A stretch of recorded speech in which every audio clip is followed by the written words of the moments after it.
have discussed few definitions in the Euclid geometry. So right now we are going to discuss the next one, which is nothing but the axioms and the postulates. So here the next we are going to discuss now here the axioms and postulates.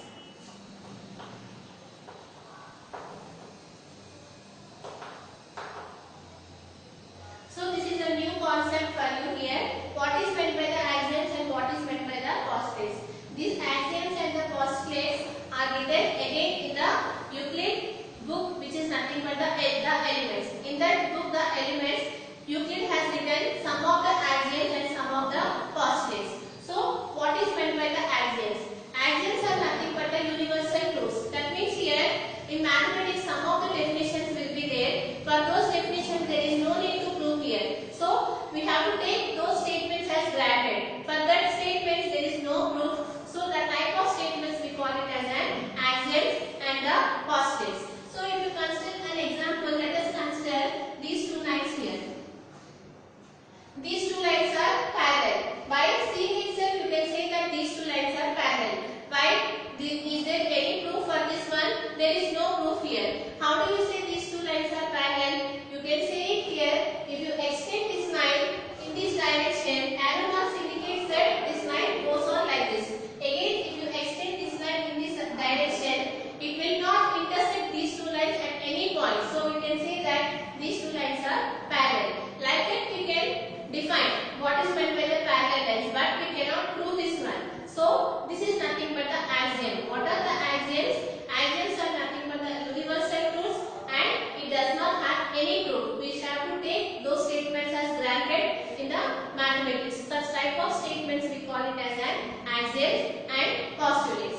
So here I am saying here what are the axioms and the postulates, which are nothing but the universal truths which does not have any proof. So what is the difference between the axioms and the postulates? So here axioms are nothing but the universal truths and it does not have any proof. Similarly here postulates are also the universal truths and it does not have any proof. So what is the difference between these two? So here axioms, which are the universal truths and it does not have any proof, but it is in the case of the postulates it is related only regarding to the geometry. In the geometry itself,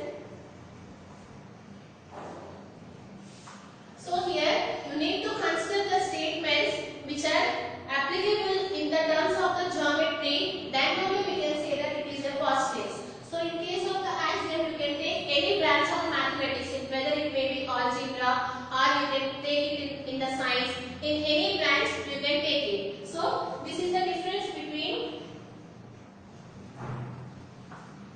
in any branch of science. This is the difference between the axioms and the postulates. What is meant by the axioms? Axioms are nothing but the universal truth and it does not have any proof and we have to take those statements as granted and it is applicable to any branch of the science. So similarly, what are the postulates? Postulates are nothing but again they are the universal truths and it does not have any proof and we have to take them as granted and it regards particular to the geometry. This is the difference between the axioms and the postulates. Now see here, what are the axioms that are there in the book Elements. So what are the axioms are written by the great mathematician Euclid. Now we are going to learn that one. So here the axioms.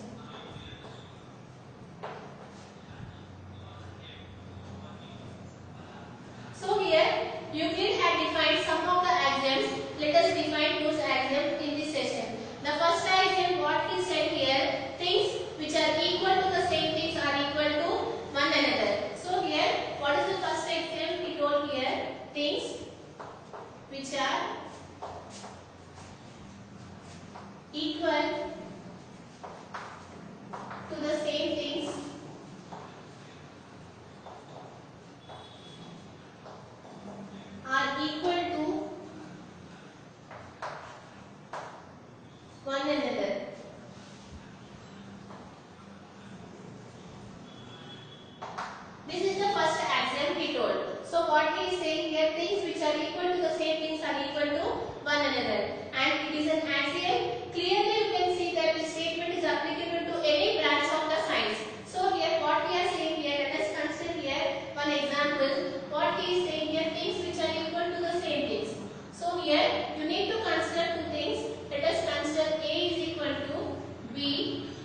there is no need to prove this one. So he said that it is an axiom and it is applicable to any branch of the science. So here, what is the first axiom? Things which are equal to the same things are equal to one another. That means here, if you consider A is equal to B and A is equal to C, then we can say that B is equal to C. Clearly, by seeing itself, you are saying here, we are not proving anything, so we can say that it is an axiom. Now, see the second one. If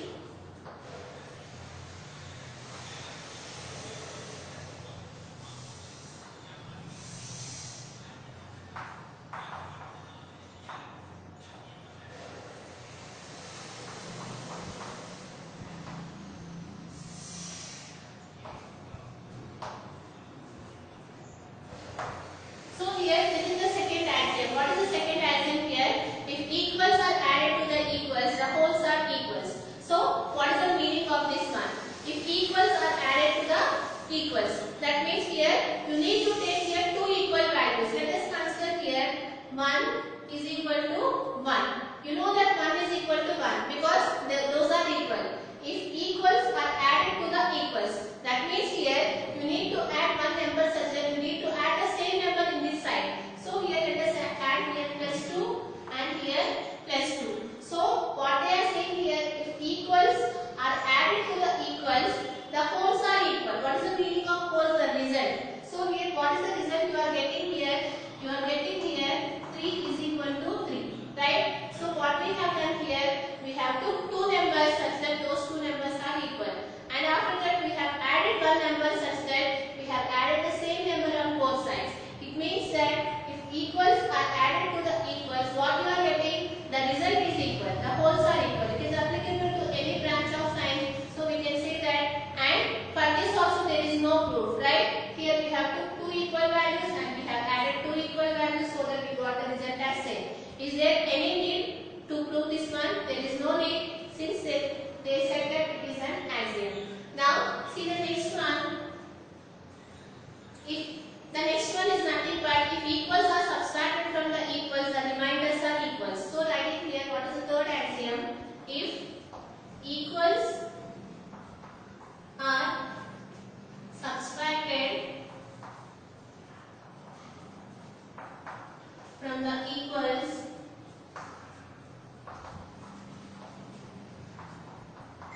the remainders are equal.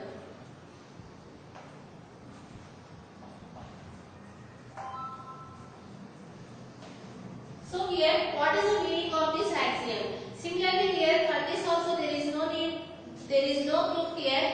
Just by taking the numbers, we are by taking the help of the numbers, we are solving this one. So here, what they are saying here, if equals are subtracted from the equals, the remainders are equals. That means here, you need to consider two equal numbers and you need to subtract equal numbers from that equal numbers so that what you are getting the remainder, that is the equal. Let us consider for example here, you know that 3 is equal to 3, right? We are taking the equal numbers and after that what they have said, you have to subtract the equal numbers. So let us subtract here 1 and here 1. So if equals are subtracted from the equals, what they are saying here, the remainders are equal. What is meant by the remainder? Remainder is nothing but what is the number that is leaving here. So here 3 minus 1. What is the value of 3 minus 1? You know that it is 2. And similarly 3 minus 1, it is also a 2.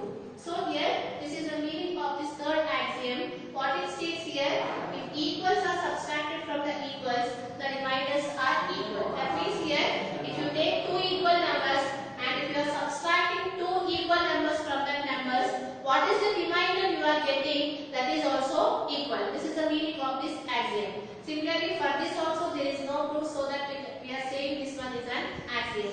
Now see the next axiom.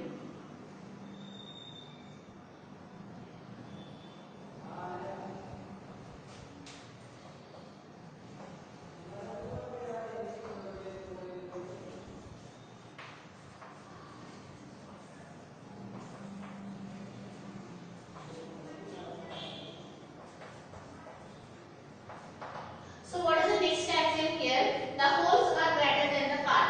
So what is the meaning of this one? By seeing it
axiom. So let us consider one example here. Let us consider this is the length of AB. Consider this length as suppose 2 centimeters. Similarly, I am considering one more line segment and I am marking it as CD. And again this length is also 2 centimeters. So here things that coincide with each other are equal to one another. So here what I have done here, I have took one line segment which is of length 2 centimeters and similarly I have took one more line segment which is of length 2 centimeters. So suppose if I take this line segment and I am putting in this line segment, what you can observe here, these two will coincide with each other. So here let us consider this is AB which is 2 centimeters. Now what I am doing here, I have took this one and I have kept here. So what will happen? Again if I put it here, this is nothing but C and this is nothing but D. And you know that this is also 2 centimeters. Can we find any space between these two line segments? No. It is coinciding with each other. So that what we can say here, these two are equal. So from this what we can conclude here, AB is equal to CD. This is the meaning of this axiom. That means here things which coincide with each other. That means if you take any two things, if they coincide with each other, then what we can say here, those two are equal. Since here this is 2 and this is 2, if you are keeping one over the other, we cannot find any space so that we can say that these two coincide with each other. So since these two coincide with each other, from that we can say that these two are equal. This is the meaning of this axiom. What this axiom says here, things which coincide with each other are equal to one another. So you can take one more example to understand this one. Consider here one line segment AB. Here let us consider one C. This is consider here this length is 2 and let us consider this length is some 3.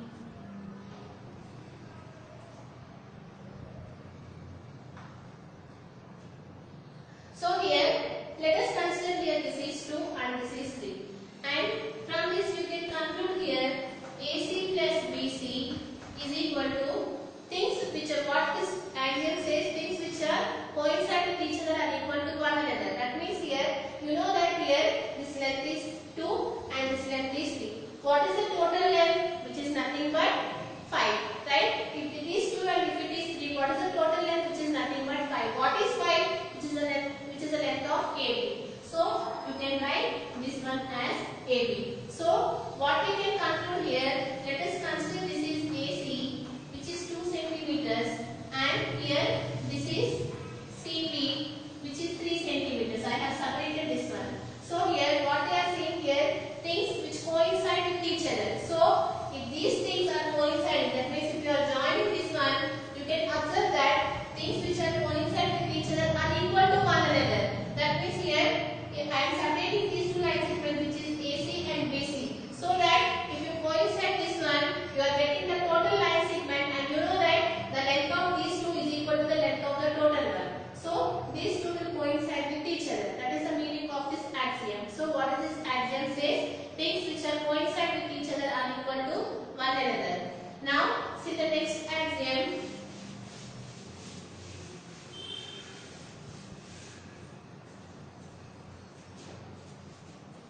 Things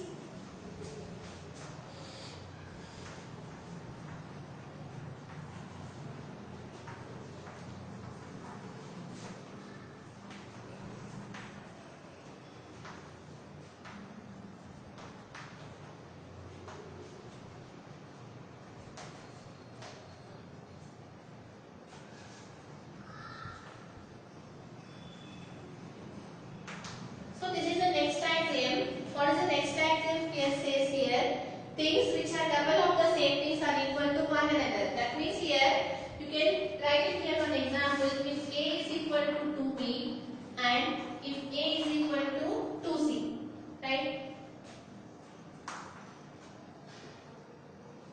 So here what they are saying here, things which are double of the same things. You need to take the double of the same thing. That means 2B is equal to 2B. So here, so that what we can say here, if A is equal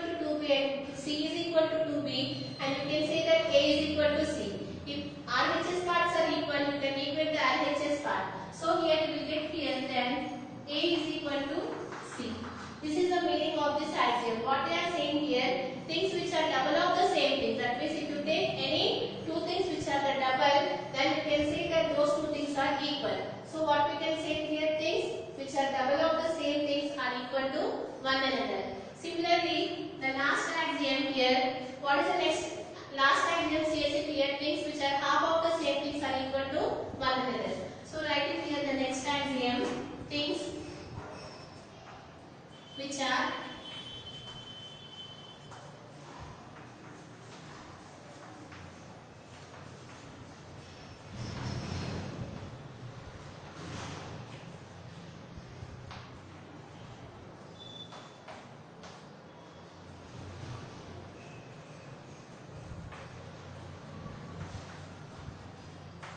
so here what is the next axiom here? Things which are half of the same things are equal to one another. So here let us consider half of B and let us consider here half of B.